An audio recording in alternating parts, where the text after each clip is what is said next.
Muy bien, espero que donde quiera que esté del otro lado, todo bien, le esté yendo bien y cumpla con sus cosas que a lo mejor son metas que tiene.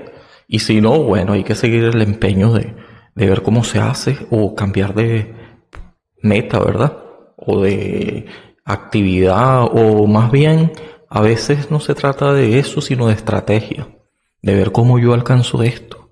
Y si es que definitivamente debería desistir en un empeño a lo mejor frustroso, que yo me sienta así, frustrado, pero que bueno, yo puedo de alguna manera buscar alternativas, siempre hay alternativas, eso es lo bueno, eso es lo bueno. Ahora, donde apareciera que no hay alternativas, sino que no hay contingencia alguna, o por lo menos eso es una actitud prevalente de quien se cree monarca.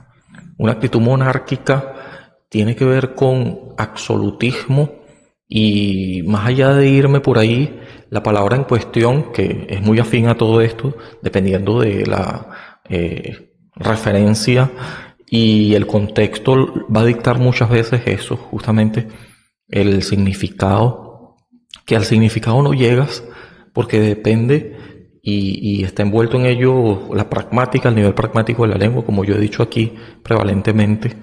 Si usted está nuevo, debería suscribirse si no lo ha hecho y acostumbra a ver estos videos.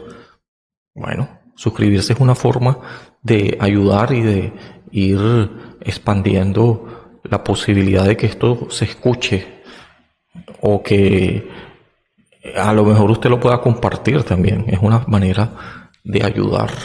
En todo caso, yo hago esto con el propósito de yo amplificarlo en mi cerebro y es una didáctica muy interesante en cuanto al aprendizaje, el autoevaluarme también y seguir aprendiendo en función a todo esto que se dice. Espero que no sea ninguna barbaridad lo que se diga aquí, en el sentido de que no comprometa ninguna ilusión de querer encontrar aquí o en otro lado algún objetivo de conocimiento que claro, por supuesto que uno quiere que lo que le digan a uno siempre tenga sabor a verdad, ¿sí? Y que no sea una cuestión vana, a menos que no sea entretenimiento puro y duro, que también en la catarsis debería haber límites en cuanto a de qué me estoy riendo y si este es el momento de reírme, aunque estas risas y estos sentimientos a lo mejor de catarsis, bien sea un extremo de tristeza o de euforia desde otro tipo, como la que se deriva de la emoción de alegría y todo ese tipo de cosas, debería ser espontáneo, ¿no? Y es así cuando se convierte en algo verdaderamente genuino. Pero bueno, yo porque me estoy yendo por aquí, por estas ramas, ya vale. La palabra en cuestión, rápidamente, y voy rápido para tratar de lograr el objetivo de ver cómo esto significa y en qué cuestión podemos poner esto según un contexto determinado, ¿no? Porque cuando hablo de absoluto, cuando hablamos de absoluto, ¿a qué se le viene? ¿Qué se le viene a la mente? Algo absoluto.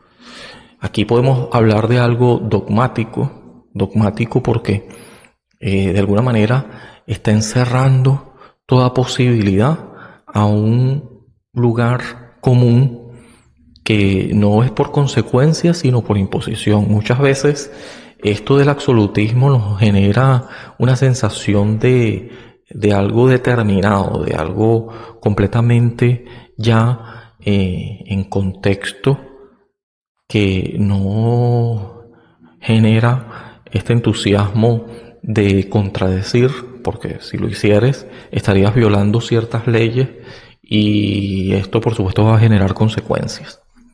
Hay una,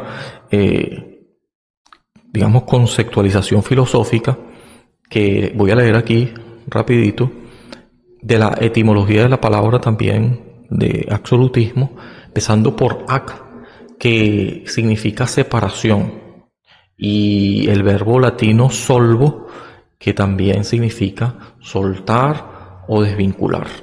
Por ahí va la palabra según que son frases, fragmentos, que si los unimos, estamos hablando de que es una palabra compuesta y estos dos significados o significantes que se aproximan y que tienen que ver con la etimología de la palabra ac, que significa, como ya les mencioné, algo que nos lleva a pensar en una separación, y del verbo latino solvo, que significa soltar, desvincular cualquier realidad posible, en tanto puede considerarse como algo que se puede y que se deriva o que puede encarnar un vínculo, una dependencia.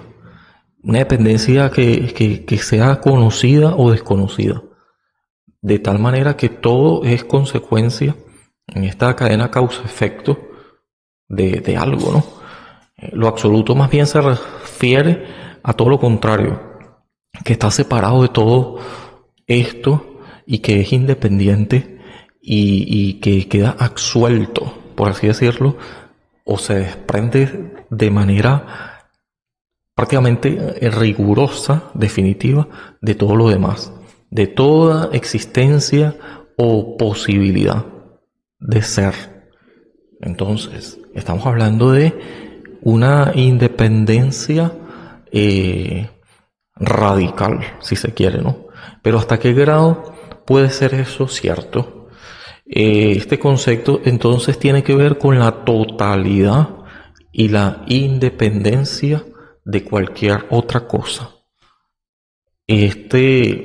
Nos lleva a pensar en la monarquía cuando hablamos de lo real, pero no de lo real como realidad, sino lo real en el sentido de tener puesta una corona representando un gobierno. Y es conocido porque este gobierno está funcionando como dependiente de otros poderes. Nada que ver. Es más bien, y aquí podemos soltar otra palabra que está muy aunada de esto, es más bien algo que puede sonar peyorativo, cuando se concentran los poderes en una sola persona. Por ejemplo, nosotros conocemos el poder ejecutivo, legislativo, judicial, ¿sí? Y se dice que la separación de estos poderes ayudan a tener una especie de democracia, ¿no? Porque hay un equilibrio de poderes, no todo es concentrado en un solo monarca, sino más bien hay una diversidad deliberada, ¿sí? de poderes que pudieran llegar a balancear, y eso da una sensación de justicia. Entonces, cuando queda absuelto de toda condición que estás de alguna manera constituyendo un gobierno, por llamarlo gobierno, pero ya vamos a ver que esta palabra abarca mucho más. Digo gobierno porque hablamos de monarquía como la antítesis de la democracia, a lo mejor, porque se supone que la democracia, aunque con muchos detractores más últimamente de cómo funciona esta, se supone, ¿no?, que es un gobierno como representación, pero elegido por una masa de personas que convenientemente tienen a este sujeto allí y que él tiene que velar por el interés como funcionario público, ¿sí? De modo que no es un monarca, ni mucho menos nada que ver con eso, y ni tampoco es un déspota. Estaba tratando de encontrar esta palabra, que como les decía tiene connotaciones a lo mejor peyorativas, ¿no? No suena muy positivo ser un déspota, parece más bien algo como un insulto, ¿verdad? Despotismo. No voy a ir a profundidad con esta palabra, sino más bien tiene que ver con eso, la concentración de poder. Se supone que un representante de un pueblo X no es esa persona, más bien ni siquiera tiene concentrados los poderes. Él asume, a lo mejor por consenso, por votos popular, como quieran llamarle, la posición o fuerza o el poder ejecutivo. Pero nada tiene que ver, o por lo menos no debería, sino más bien estar en dependencia, es decir, que está subordinado también por otros poderes que van a correlacionar y que en algún momento van a mediar para que no se cometa un abuso de poder. Entonces otro poder puede mediar, puede de alguna manera equilibrar esa pretensión de autocracia, de erigirse todopoderoso. Esto cuando entra en términos humanos, nosotros generalmente el poder corrompe, ¿no? Y el poder absoluto corrompe absolutamente. Eso lo dijo alguien, ¿no? Vamos a buscar eso aquí. El poder corrompe, ¿sí? El poder corrompe. ¿Por qué el poder corrompe? En el caso de los seres humanos. Y bueno, es que no hay otra manera de decirlo, ¿no? Ajá, esta es la frase. El poder corrompe y el poder absoluto corrompe absolutamente. ¿De quién es esta frase?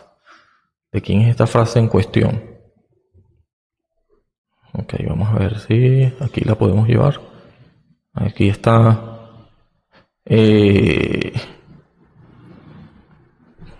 John Emmerich Edward Darben Haxton, 1834-1902. Estamos hablando que esto es prácticamente que saliendo de la época medieval, por ahí, no, ni tanto, ya estamos en la época moderna. Es un historiador moralista conocido simplemente como Lord Hackton, y aquí estoy haciendo este checking, sí me acordé de la palabra, porque es muy común, incluso en el argot popular, el poder corrompe, y el poder absoluto corrompe absolutamente, pero esta cuestión, esta opinión, es una carta que mandó este personaje, Lord Acton, al obispo Mendel Craigstone en 1887, y él expresó eso, esas palabras, entre otras cosas que a lo mejor dijo allí, que no lo vamos a detener ahora. Pero sí que el poder corrompe. Imagínense, una persona cuando le dan un poquito de poder, ¿sí? Ya se cree, si es que no se regula él mismo, y dígame si alguna otra persona no tiene cómo regularla. Es decir, que a lo mejor alguien le puede bajar los humos y que empiece a darse cuenta, a lo mejor cegado por el poder y a lo mejor sin mala intención, pero sí que uno tiende a irse por unos lugares un poco oscuros cuando tienes poder, ¿no? Si a ti te dan la llave de una puerta, imagínese algo tan simple, tú te crees que, bueno, esta puerta la voy a dominar yo, aquí no me pasa usted, ¿qué pasó? ¿Qué trajo allí? Y es verdad que puede sonar así como que estás cumpliendo con tus funciones y forma parte de tu responsabilidad. Porque la otra cuestión que es completamente antagónica es que uno sea y se convierta en una persona polisímene, ¿eh? Una persona polisímene, ¿qué es exactamente? ¿Sí? Es una persona, y aquí voy a buscar también eso para encontrar una definición en esto que nos pueda ayudar y a lo mejor decirlo bien porque lo dije mal. Es pusilánime. Una persona que sea pusilánime, estoy diciendo que es todo lo contrario, ¿verdad? A ser una persona que se corrompa por el poder y que a lo mejor no tome su responsabilidad con equilibrio, sino que la lleve al extremo de tratar a lo mejor por este poder que tienes, bien sea dinero, bien sea por algo tan sencillo como que te hayan dado la responsabilidad de manejar una puerta, de regular la entrada y salida de una puerta porque te dieron la llave. Es verdad que puedes caer en el extremo de corromperte por ese poder, esa medida de poder. Dígame si te dan poder absoluto usted es el único que tiene esta llave. No, pero generalmente le dicen a uno, bueno, usted tiene esta llave, pero siempre hay un pero, y ese pero termina por convertir en ese poder, no en absoluto, sino relativo, y te lo tienen que hacer saber. Cualquier cosa que pase aquí, usted es responsable. O te dicen, y eso es una forma de regular el poder que te están otorgando, de alguna manera, que hay unas cámaras que, si bien tú estás siendo a lo mejor el que está encargándose de esta puerta, la verdad es que también a ti te están vigilando. Es probable que a lo mejor, capaz y que no te estén viendo directamente, pero sí te están grabando en algún momento. Eso puede ser escrutado y puede salir cualquier cosa referente a lo que tú haces o no allí y cómo es tu labor o no. Y esa regulación termina siendo a lo mejor ventajosa en aras de tú también demostrar, y en algún momento quede completamente evidenciado de cómo fueron las actividades que se hicieron allí. Si tú no le debes nada a nadie y no tienes ninguna situación que ocultar, en consecuencia, no te va a importar quién esté viendo o no. Aunque sí es importante, y siempre hay esta conciencia de tener la mirada en función a que no soy absoluto en esta responsabilidad, sea cual sea. Tengo también consecuencias de cómo yo haga o no, que haga, que deje de hacer referente a mi labor. Ahora, lo contrario, que es esta palabrita en cuestión, cuando uno hace las cosas de manera pusilánime, que tiene que ver con la falta de ánimo, valor para tomar decisiones y afrontar responsabilidades, no se compromete con nada, ¿no? O sea, yo, y es el otro extremo, no tengo fuerza de voluntad para nada. Dicho de una persona que tiene falta de ánimo. Y esa cuestión es una mala cualidad. Es una persona que más bien puede considerarse irresponsable, problematizadora o problemático. También, no tiene ningún valor para tomar decisiones. En ese sentido, no tiene iniciativa tampoco para proponer soluciones. Y bueno, es una persona o una situación embarazosa, ¿verdad? Algunas palabras que levitan alrededor de una persona pusilánime tiene que ver con una persona cobarde, que le cuesta tomar decisiones o que las termina delegando o evadiéndolas, y también se puede decir que termina siendo alguien al que no se le debería confiar demasiada responsabilidad, si es que le llega a confiar algo, ¿no? Entonces esto lo digo porque son extremos, ¿no? Es verdad que el poder corrompe y el poder absoluto corrompe absolutamente, pero también siempre hay posibilidad y siempre es cuestión de que nosotros veamos cuál es el grado o medida de poder que yo tengo, y en ese sentido también la responsabilidad implicada. Por ejemplo, yo tengo, dicen que el conocimiento es poder, ¿no? Y esto también lo dijo alguien que lo voy a buscar por aquí, para que ustedes vean que esto, de lo que estamos hablando, nada tiene que ver con cuestiones aisladas. El conocimiento es poder, pero es un poder pequeño porque el conocimiento que importa es raro. Es raro. Solo se muestra muy poco y en muy pocas cosas. ¿Quién dijo que el conocimiento es poder? Y eso es lo que voy, ¿no? Sir Francis Bacon. Bacon. Yo he hablado aquí de Bacon antes, creo que sí, ¿no? En muchas ocasiones hablamos de esto y quizás usted ya habrá escuchado de esto. Es una frase, yo diría que también está en el argot popular, ¿no? Ya pasa de una cuestión académica, sino que es una palabra que todo el mundo dice o suele uno escuchar por allí y no tiene ni siquiera idea y no tiene por qué tenerla tampoco, a menos que investigue o escuche algo como lo que yo estoy diciendo, o usted por curiosidad lea por ahí o lo encuentre de manera fortuita, ¿no? Pero sí, esto lo dijo Bacon. ¿Y a qué se estaba refiriendo él? ¿En qué contexto? Es una frase y es un aforismo que se le atribuye a Bacon. Y este es un pensador inglés que bueno, dijo esto de manera muy interesante, ¿no? En el latín, algo así como scientia potentia, ¿sí? El conocimiento es poder. ¿Y qué significa esto? Porque el conocimiento, y esta es la era de la ilustración, no tanto, eso llegó después, pero sí que faltaba muy poco, ¿verdad? Siglo XVII, siglo XVIII. Pero este personaje en cuestión está en el siglo XVI, Bacon. Pero sí, resulta que cuando...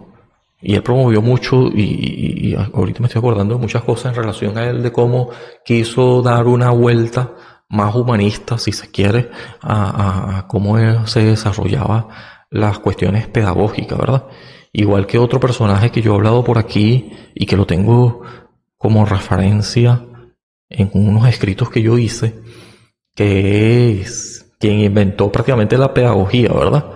¿Y por qué hablamos de esto, del conocimiento es poder? Porque si tú tienes poder en función del conocimiento que tienes de algo, ¿no? Entonces deberías regular ese poder también, porque resulta que si tú no regulas este poder, que es precisamente porque tienes una herramienta tan importante, un conocimiento, a lo mejor yo tengo conocimiento de cómo se hace la bomba nuclear. Claro que nadie quiere compartir ese conocimiento porque de alguna manera estaría no convirtiéndose en amo absoluto de este arsenal nuclear, sino que otra persona también pudiera copiar y evolucionar en función a que se plagió ese conocimiento, se lo robó, a lo mejor suena algo más. Definitivamente lo hurtó, lo cogió de manera deliberada para que este mismo fuera desarrollado por otros científicos en otro lugar. Y precisamente sobre eso tiene que ver ya en épocas más modernas la Guerra Fría, ¿verdad? Ok, ¿quién va a llegar primero a la Luna? ¿Quién va a orbitar y hacer que el primer hombre llegue al espacio? ¿Quién tiene armas nucleares? ¿Quién tiene mejores armas nucleares? ¿Quién puede ir más rápido con estas armas nucleares? Entonces sigue la tecnología en función al conocimiento, por supuesto, es como se hacen estas invenciones.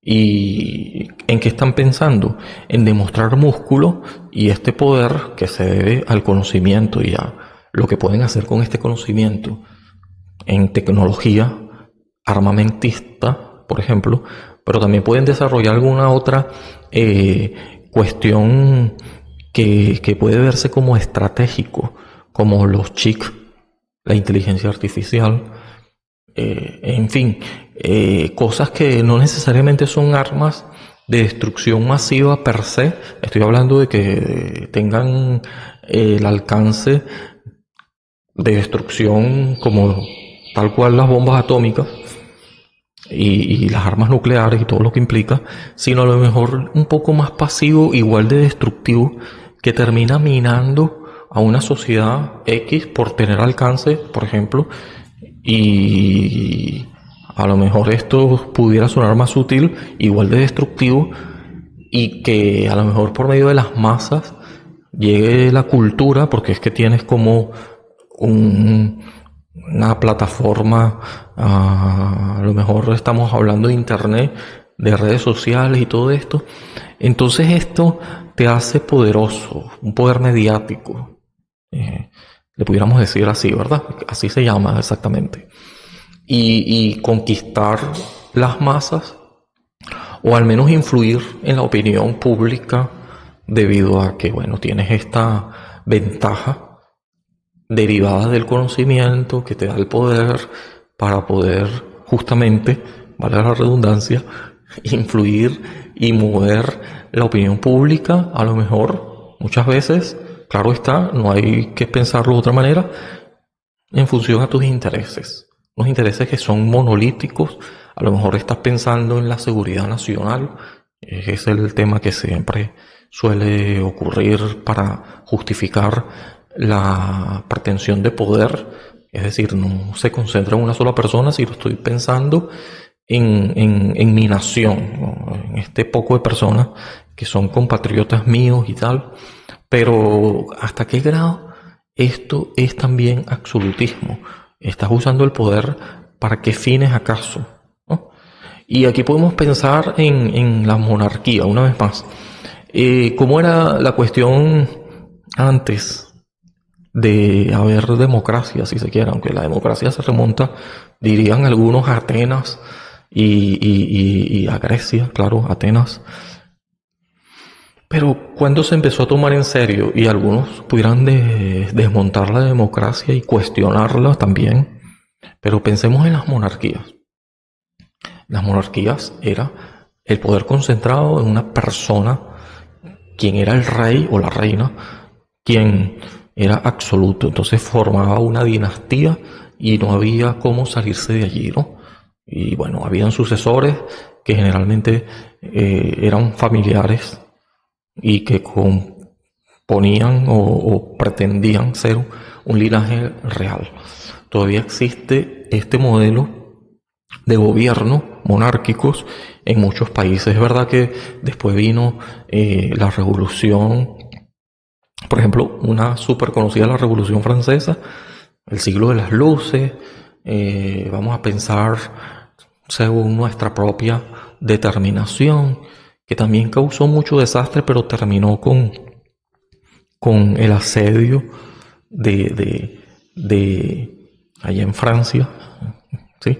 Que siempre se toma como un detonante, ¿sí? Para que se pueda entender lo que vino después, un desencadenante que tenía altos y bajos, ahora que lo vemos en retrospectiva, pero terminó con el rey. ¿Cómo se llamaba el rey de Francia que tumbó la Revolución Francesa? ¿Sí? Ya usted lo debe tener presente, ¿verdad? Rey de Francia. Bueno, yo recuerdo claramente a la esposa de este rey, ¿verdad? Bueno, era Luis. Ajá. Luis XVI de Francia. Fue rey de Francia entre 1774 y 1791. Y bueno, fue un monarca. Y su caída se debió a la Revolución Francesa, así como se puede considerar que fue el último que ejerció sus poderes de monarca absoluto en Francia, ¿no? Francia y una región insular muy cercana, potencia mundial hasta la época, diría yo, que todavía conserva la realeza y que no es tan poderosa como solía ser, ¿sí? El rey de Inglaterra. ¿Y qué pasó en Inglaterra? ¿Que acaso hubo una revolución también que acabó con el absolutismo? De cierta manera, la revolución inglesa. Ahí estaba Carlos I de Inglaterra. Fue rey de Inglaterra y de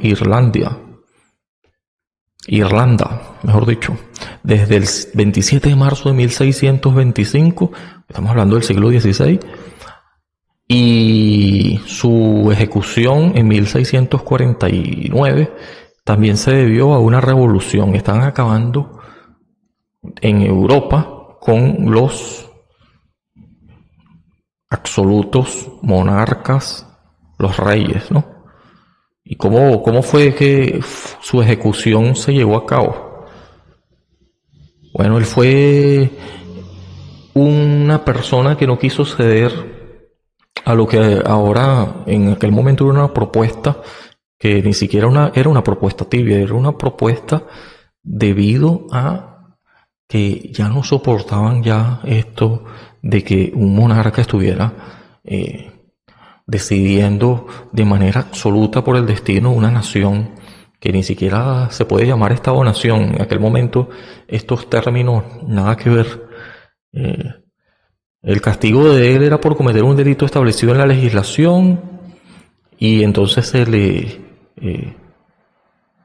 le enjuició. Eso lo hizo ya el que para el momento ejercía un dominio de regulación, que era el Parlamento. Era supuestamente una monarquía parlamentaria, que hasta ahora es eso lo que sigue habiendo en Inglaterra. Entonces su proceso legal terminó convirtiéndolo en un merecedor de la pena de muerte. Los delitos por los cuales se les aplicó esta sanción son delitos capitales, así se le denominó. Y bueno, así terminó siendo, como solía ser en aquel momento, decapitado. ¿Sí? Su asesinato terminó con eso, con su decapitación.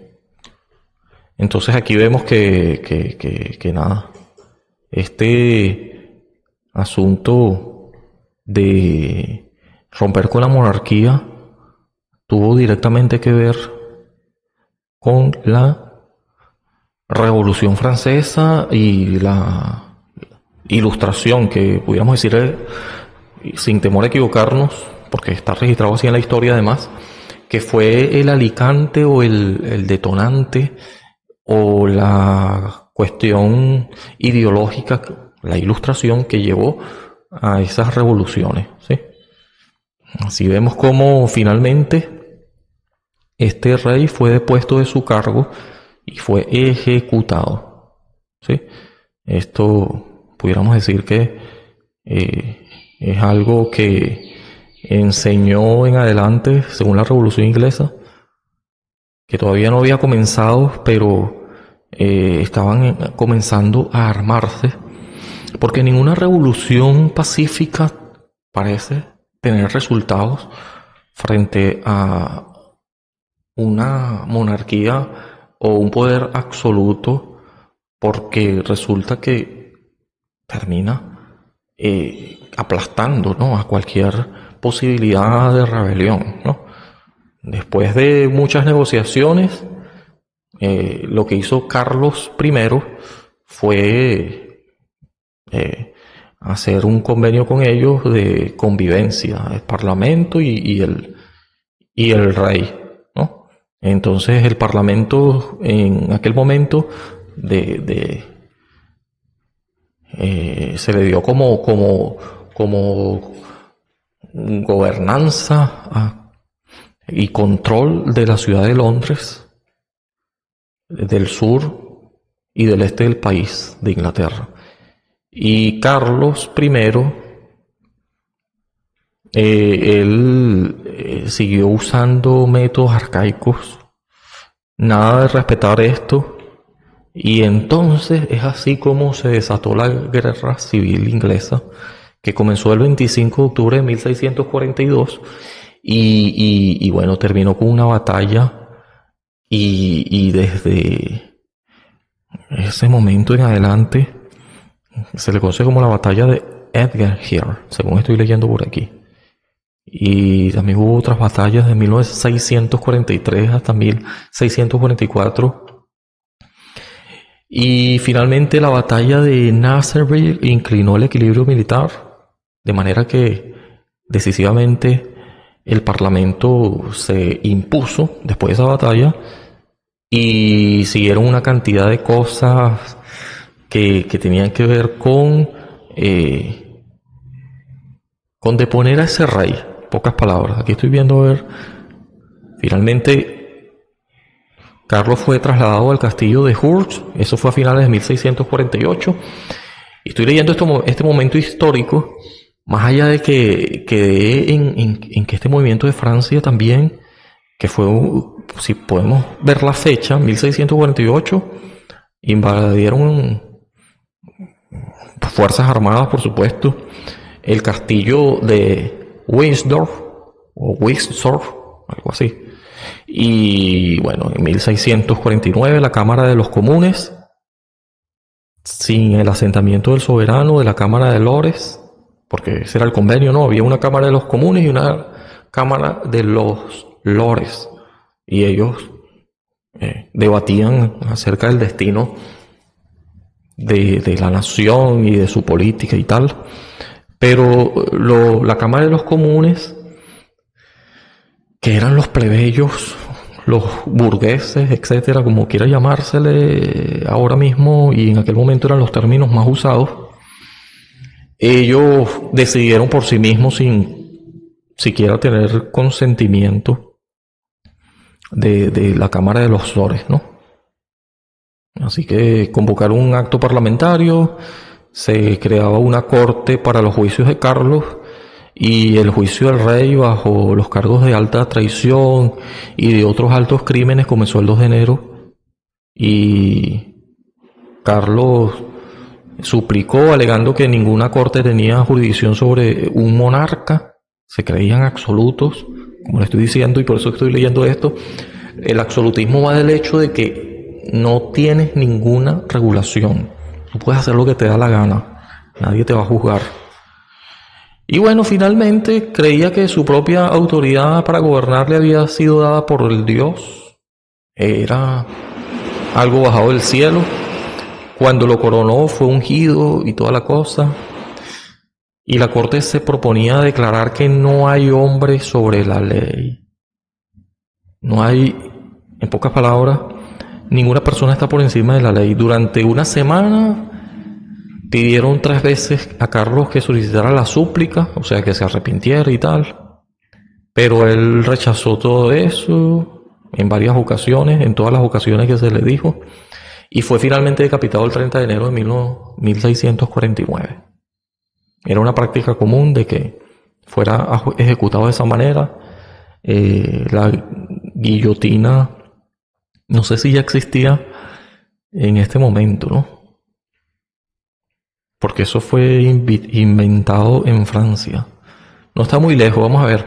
1649, cuando fue ejecutado Carlos I de Inglaterra. Y bueno, esto sí fue más adelante. Más adelante. Cuando fue ejecutado en Francia, durante la Revolución Francesa, Luis XVI. Él sí fue aguillotinado por el gobierno revolucionario de la Convención. Ahora estamos en Francia, ¿no? El 21 de enero de 1793, sí, fue mucho más adelante. 1793. Y bueno, víctima de la cuestión esta, que también era muy, si se pone a ver, y claro que muy sangrienta y ruda, ¿no?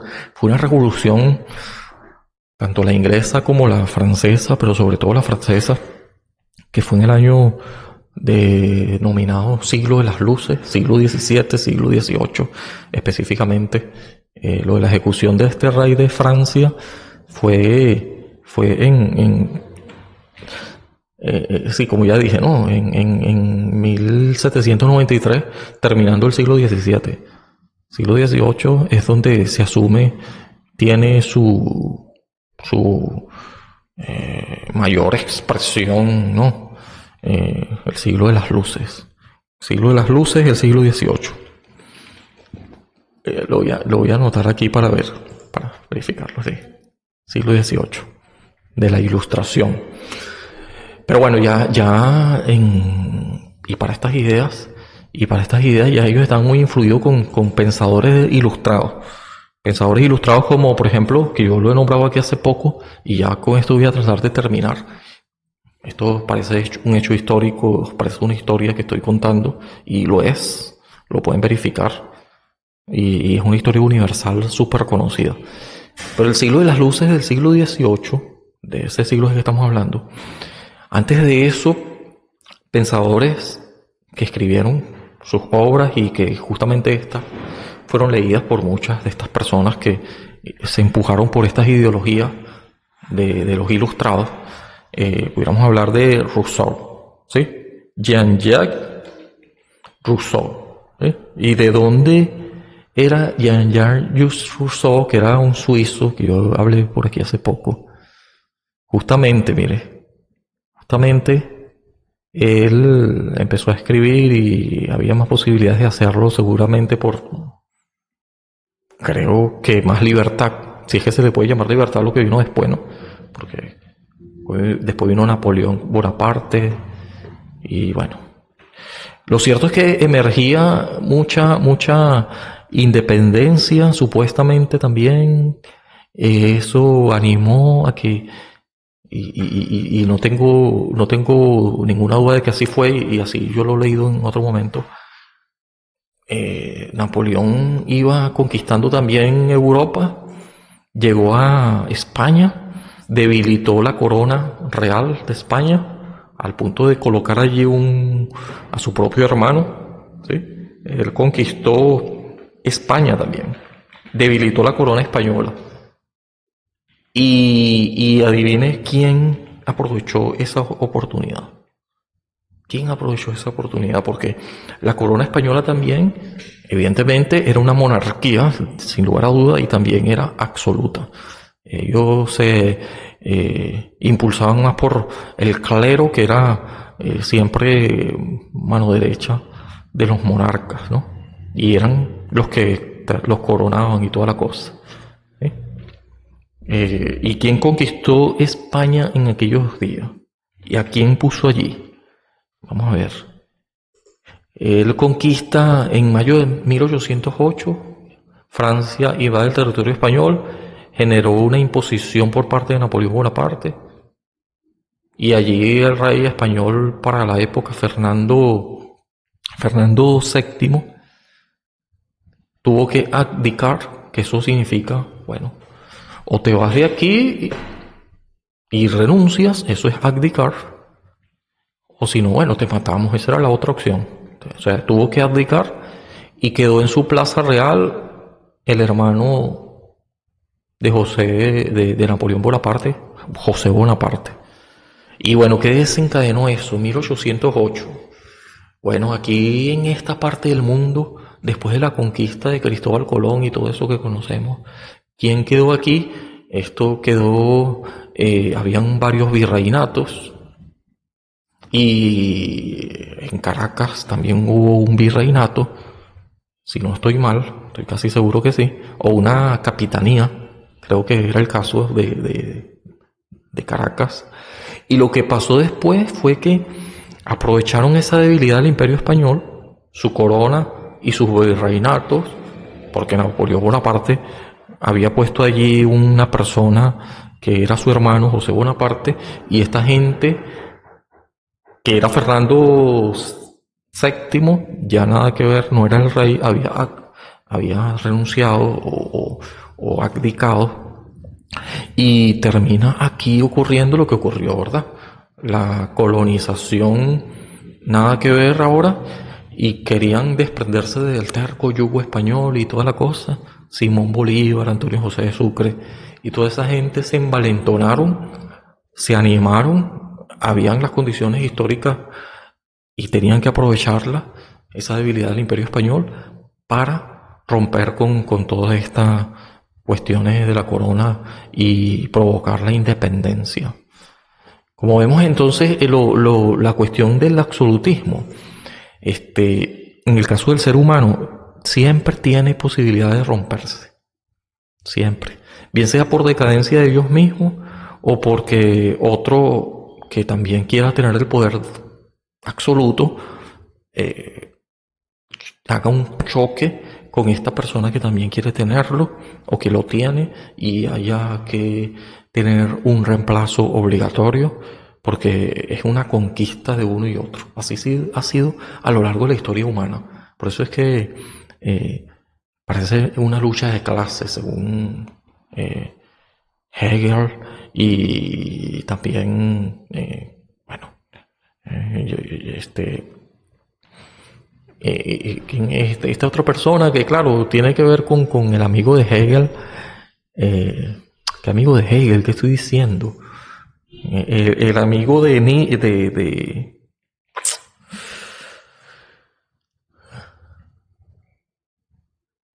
Sí, se me están olvidando los nombres, pero sí, lo cierto es que esta lucha de clase continua, ¿no? Es una cuestión de potencias que suceden a otras, monarcas desde Egipto, Babilonia, el Imperio Medo-Persa, Grecia, sucedida por Roma. Después de Roma, el imperio se dividió por estos generales Ptolomeo, después en decadencia, y sucede allí. Ptolomeo tiene que ver con Grecia, ¿no? Después que muere Alejandro Magno y tal, y viene Roma con la conquista, un imperio que sí, por su propia decadencia, nadie lo tumbó, sino que tuvo una decadencia desde dentro, y empieza a surgir el Imperio Británico, lo que más tarde llegaría a conocerse como el Imperio Británico. Después Estados Unidos y su independencia, que fue por allá por aquellos días, también de 1800, siglo XVIII ya. Y ahora, bueno, se supone existe una potencia angloamericana, que es los ingleses con los estadounidenses, y son no solo en el campo, sino que es una potencia, la verdad, muy fragmentada en su mismo seno, y también porque tienen detractores por todo el mundo que también tienen armas nucleares. Y ahora esa es la cuestión que se debate, ¿no? Si es una hegemonía, un solo imperio dominando todo, o más bien se trata de una cuestión heterogénea de muchos puntos, ¿sí? Y que estos puntos ejercen un poder y hasta cierto grado facilitan un equilibrio de poderes mundial, de alcance global. Así que no se puede hablar ahora de una monarquía absoluta. Lo podrá haber y ocurrir en algunos países más que otros.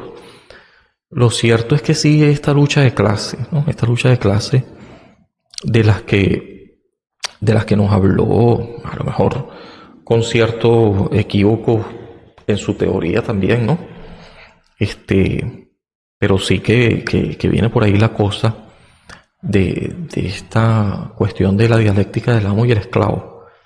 Y que tiene que ver mucho con esto que para muchos es un representativo de la izquierda, si se le quiere poner un balance allí: izquierda, derecha, centro, centro derecha, centro izquierda, y toda esta cuestión que termina dividiendo a la gente por cuestiones meramente de a lo mejor algunos con mucho más no sé, compromiso, obligados o arrastrados por pertenecer a un grupo particular, ¿no? Estoy hablando de cuestiones más bien políticas, que terminan siendo quienes llevan a cabo a lo mejor propagandas para que ganar gente a su causa, y una vez que ganas a lo mejor un número no muy bastante representativo, o no sé, y estos terminan consolidando gobiernos democráticos solamente por tener un número no muy alto, a veces es la mitad más uno, ganándose con un margen muy poquitico el el poder político, estoy hablando, ¿no? Porque ¿acaso es verdad que se puede obtener el poder absoluto si tomamos en cuenta que la gente se muere, o que la gente, la verdad, sea quien sea, este personaje que se crea absoluto dueño de todas las cosas, no es una persona súper limitada? ¿Y acaso no va a arrastrar a más personas en sus pretensiones de poder o su ejecución de poder absoluto que a lo mejor ya tenga? No ha causado más bien desastre, y siempre hay una sucesión, no es absoluto.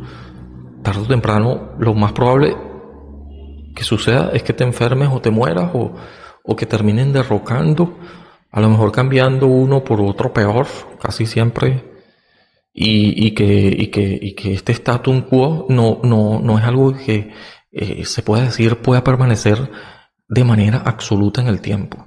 Miren, me fui por esta línea, pero absoluto significa mucho más que estas correlaciones de poder de los gobiernos humanos y cómo se han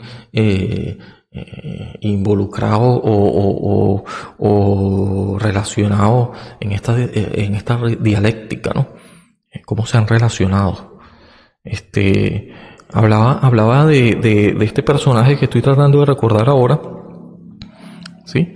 Que tiene que ver con el tratado comunista. Y lo estoy soltando esto porque ahí puedo yo recordar un poco, ¿no? El manifiesto de Karl Marx y Friedrich Engels. Ellos fueron los que promulgaron este tratado. Aunque el manifiesto comunista le llaman así también. Aunque Hegel tenía otra idea, ¿no? Él decía que también se podía llegar a cierta paz y tal, no por medio de una revolución violenta, sino por medio de una revolución pacífica. Esta gente vivió también el siglo de las luces, siglo XVIII, donde se promulgaban nuevas ideas. Partido de los Trabajadores se supone que en Inglaterra es el antecesor, ¿no? El heredero de los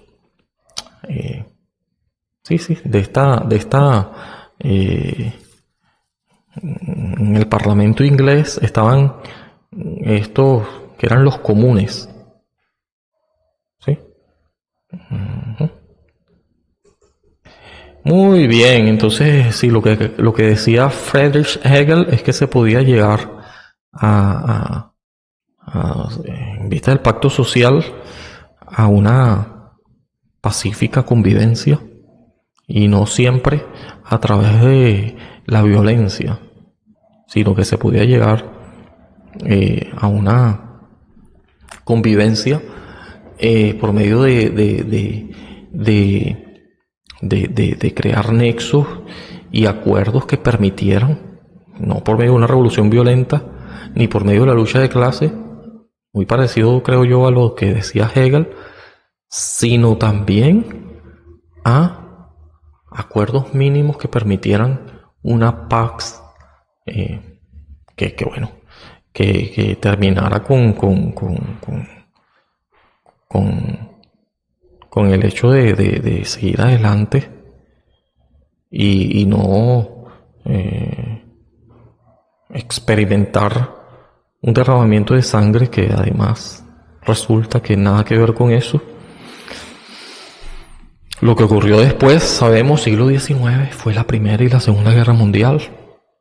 Y esto lo hicieron gobiernos demócratas. Muchos de ellos eran gobiernos demócratas que no se pudieron controlar y que hallaron en ese devenir la construcción de supuestamente acuerdos que hasta ahora sirven de marco referencial para el derecho. Estamos supuestamente en una sociedad de derechos humanos y todo eso. La creación de instituciones como la ONU, antes la predecesora de la Sociedad de las Naciones, ahora Organización de las Naciones Unidas, y todos estos organismos que supuestamente sirven para no hacer una repetición de el absolutismo y todas las consecuencias que llevan de tener concentrado el poder en una sola persona, que además nada que ver, lo que hace es mucho daño. Muy bien, yo no sé por qué me fui por este tema. Les prometo que la próxima vez que hable de lo absoluto voy a hablar de cuestiones científicas y de cuestiones que tengan que ver más con otra área. Por ahora voy a dejarlo hasta aquí. Chao, hasta luego, nos vemos.